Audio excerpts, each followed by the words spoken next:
Hana Principal Julie. Morena girls, tēnā koutou katoa, no mai haere mai. It's fantastic to be with you today in this beautiful building with such beautiful, beautiful young women. It is women's time and the world awaits your positive contribution to our future. Our women in New Zealand occupy 3 of the top civic roles. New Zealand Prime Minister Jacinda Ardern, Governor General Dame Patsy Reddy, Chief Justice of the Supreme Court, Dame Helen Winkleman. Back home in Hastings, yes, I am the first woman mayor for Hastings District. And it's a new challenge and it's a big job, but I'm loving every minute of it because as women we can make a difference, a significant difference.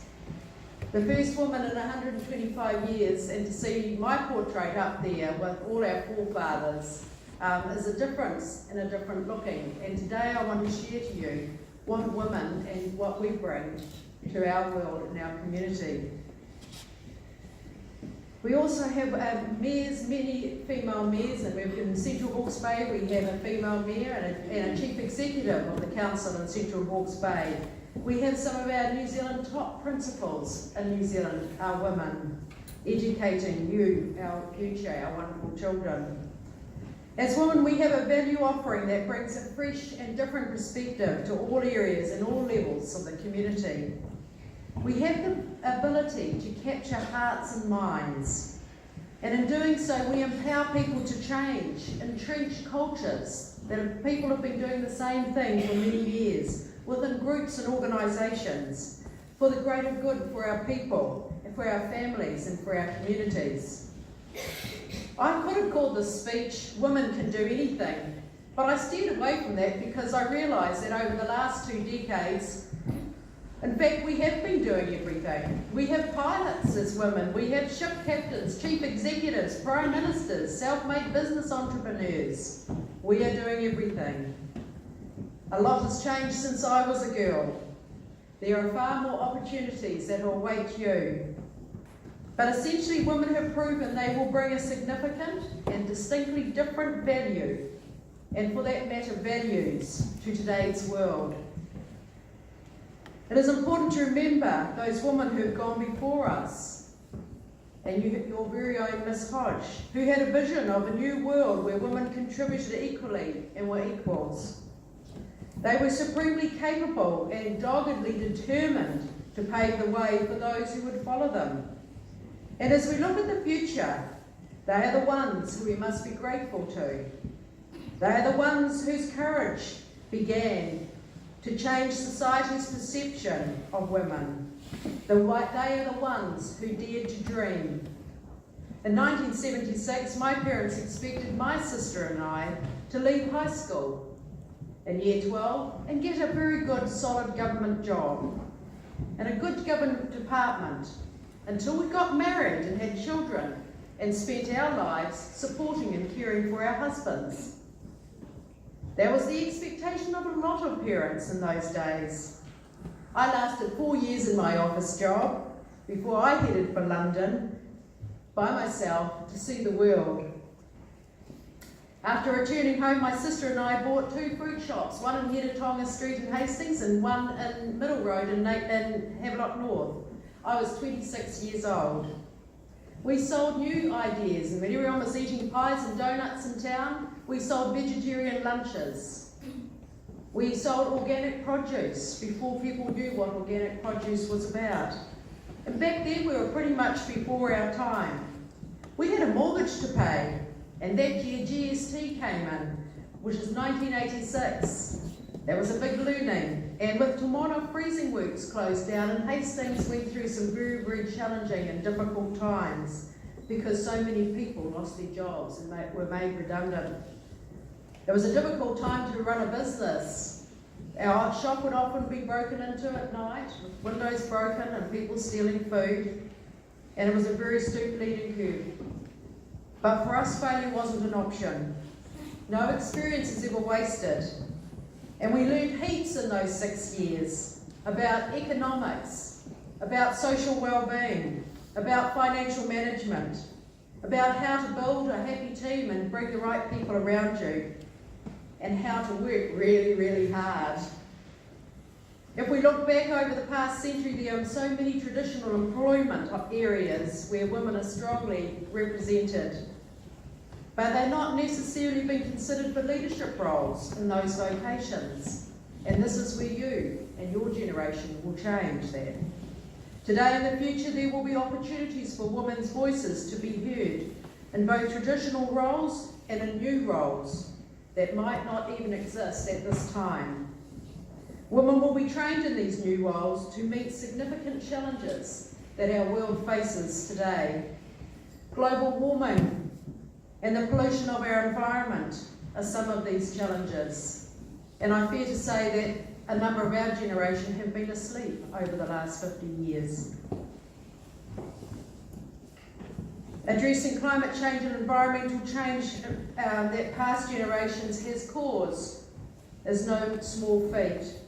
We need passionate, innovative people who can develop new ways to reduce carbon emissions and will help clean up our planet. We need geologists and planners to measure and mitigate the changes to our environment. We need architects to design sustainable, eco-friendly, energy-efficient homes to make a sustainable New Zealand.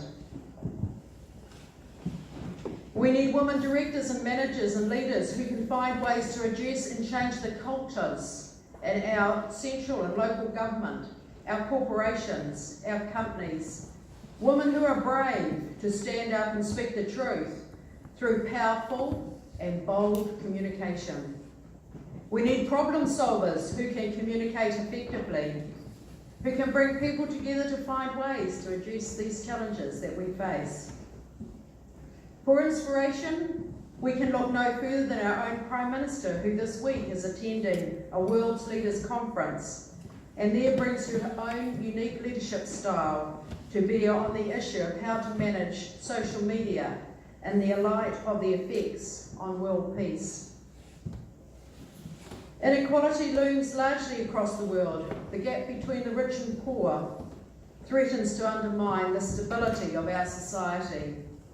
As women, no matter where we are in society, we bring a holistic, a collaborative and inclusive approach to the world's table. We recognise the value of diversity. We understand the importance of empowering people so they can reach their potential by making a valued contribution to the greatest good for the community. And it is that contribution and that value that others see in us that leads to our self-esteem, happiness and our well-being. No one can do anything on their own, but we all can be part of a dynamic team of people who care and who want to make a difference, who want to help people to be the best that they can be and to create a better place to live. In local government and our council, women play a huge role to help deliver 44 services that we deliver to our community. From water engineers, accountants, parking wardens, environmental planners, youth development coordinators, roading engineers, waste management leaders, building inspectors, librarians, facility managers, project managers, and a governance board that is made up of 14 councillors, with nearly half who are women. And our deputy mayor and our mayor, also women. But we women have work to do. We must roll up our sleeves and address the gender pay equality. Since 1998, the pay gap has reduced from 18%, a difference now to 9.2%. But we still have some way to go. Female-dominated occupations tend to be lower paid, and I'm delighted that local government has just made available free child support for elected members who can attend council meetings.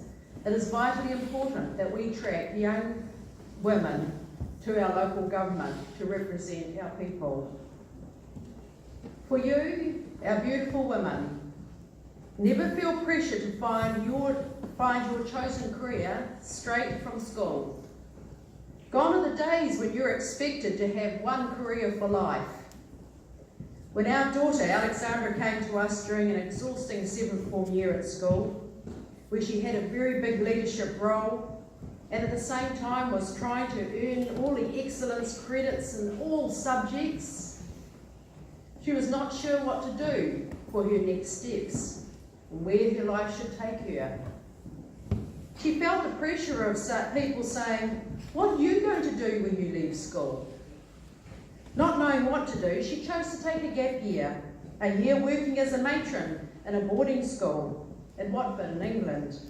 She loved it. She made lifelong friends and she saw some of Europe. And while she had fun, she also realised it was very hard work and that she wanted more. She wanted to make a difference. She wanted to be financially self-sufficient. Sometimes in life, the best thing that you can do is take a complete break. She rang me halfway through that year in England and she said, "Mum, could you book me into Victoria University?" I said, "All right, love, what would you like to study?" She said, "Oh, I don't know, what about a BA?" I said, "Okay then, all good." So we booked her in to do a BA. 3 months into her Bachelor of Arts degree, she said, "This degree is not going to help me be financially sustainable and make a difference. I'm going to apply for a place in New Zealand Broadcasting School."